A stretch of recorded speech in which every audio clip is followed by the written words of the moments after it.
નમસ્કાર, આપણી સાથે ભારતીય જનતા પાર્ટી યુવા મોરચાના પ્રદેશ અધ્યક્ષ પ્રશાંતભાઈ કોરાટ જોડાયા છે। સાહેબ, અદ્ભુત લોકસેવા માટેનો એક અદ્ભુત કેમ્પ આખો એસી ડોમ બનાવેલો છે। આ એક આખરી પડાવ છે જ્યારે દૂર દૂરથી ભક્તો ચાલીને આવતા હોય છે માતાજીના, અને આ મોકો છેલ્લા 5 વર્ષથી બનાસકાંઠા ભારતીય જનતા પાર્ટી યુવા મોરચો છોડવા નથી માંગતી।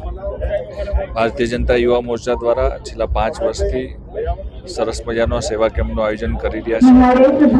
આખા ગુજરાતમાંથી માઈના ભક્તો મા અંબાના દર્શને પગપાળા આવતા હોય છે।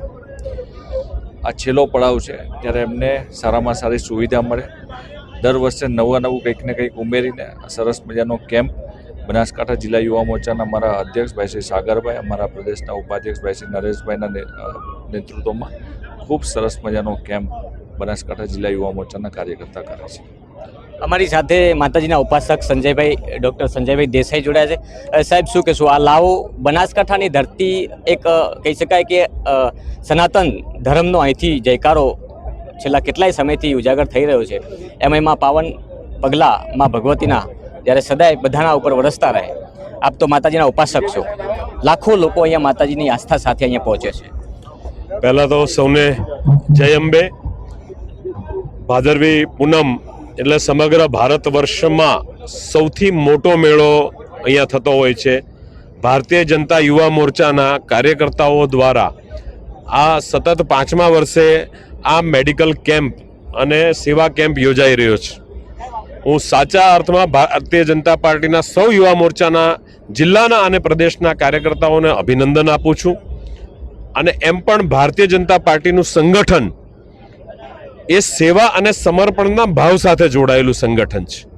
એટલે અહીંયા જે મારો ભારતીય જનતા યુવા મોરચાની ટીમ, અમારા પ્રદેશ અધ્યક્ષ આદરણીય શ્રી પ્રશાંતભાઈ કોરાટ અને અમારા જિલ્લાના યુવા મોરચાના અધ્યક્ષ ભાઈ શ્રી સાગરભાઈ, મહામંત્રી બચુભાઈ અને આખી જે યુવા મોરચાની ટીમ અને જિલ્લાનું સંગઠન આજે સેવાની અંદર જોડાયું છે।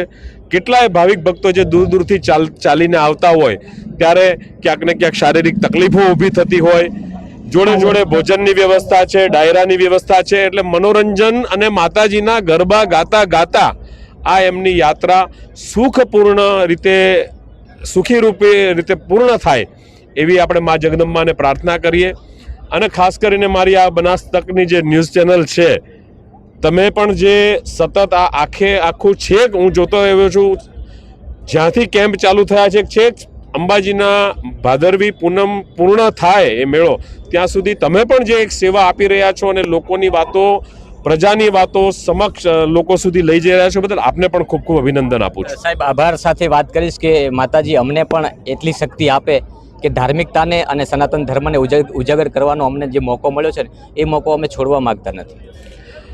સાચા અર્થમાં મીડિયા એ જે લોકશાહીનું ચોથું સ્તંભ છે અને મીડિયા દ્વારા સનાતન ધર્મનો પ્રચાર થાય અને લોકોમાં પણ ભગવાન પ્રત્યે, માતાજી પ્રત્યે જે શ્રદ્ધા જાગે એનું પણ એક ખૂબ સારી રીતે આપ સૌ કામ કરી રહ્યા છો। એટલે સાચા અર્થમાં આપને પણ મા જગદંબા ખૂબ શક્તિ આપે એવી અમે પણ કાર્યકર્તા તરીકે પ્રાર્થના કરીએ છીએ। અહીંયા સેવાકીય પ્રવૃત્તિઓ સાથે જે કેમ્પ યોજેલા છે એ આજે ઘણી જગ્યાએ જોવા મળ્યું છે કે દેશને પણ એક સંદેશ જઈ રહ્યો છે, જ્યાંથી કે એક ઓપરેશન સિંદૂરની થીમ હોય, પછી સ્વદેશી અપનાવવાવાળી થીમ જે અત્યારે એક સ્લોગન બની ચૂક્યું છે। આ ટ્રમ્પને મેસેજ છે સીધો। બનાસ તકના ન્યૂઝ ચેનલના માધ્યમથી સારું થયું કે આપે પણ આ એક વિષય મૂક્યો છે, તો જે પણ બનાસ તક ન્યૂઝ ચેનલના સૌ જોવાવાળા 2 લાખ કરતાં પણ વધારે વ્યુઅર્સ છે, મારી આપ સૌને એક વિનંતી છે કે ફરી એકવાર 1947ને આઝાદી પહેલાં સ્વદેશી અપનાવોની એક ચળવળ હતી। આ ચળવળ ફરી એકવાર સમગ્ર ભારત વર્ષના લોકો ઉપાડી લે। જે ભાવિક ભક્તો અહીંયા આવી રહ્યા છે એ પણ આજે માતા જગદંબાના ચરણોમાં પ્રાર્થના કરીને જાય કે હું પણ એક સ્વદેશી અપનાવીશ, સ્વદેશી વસ્તુઓનો ઉપયોગ કરીશ।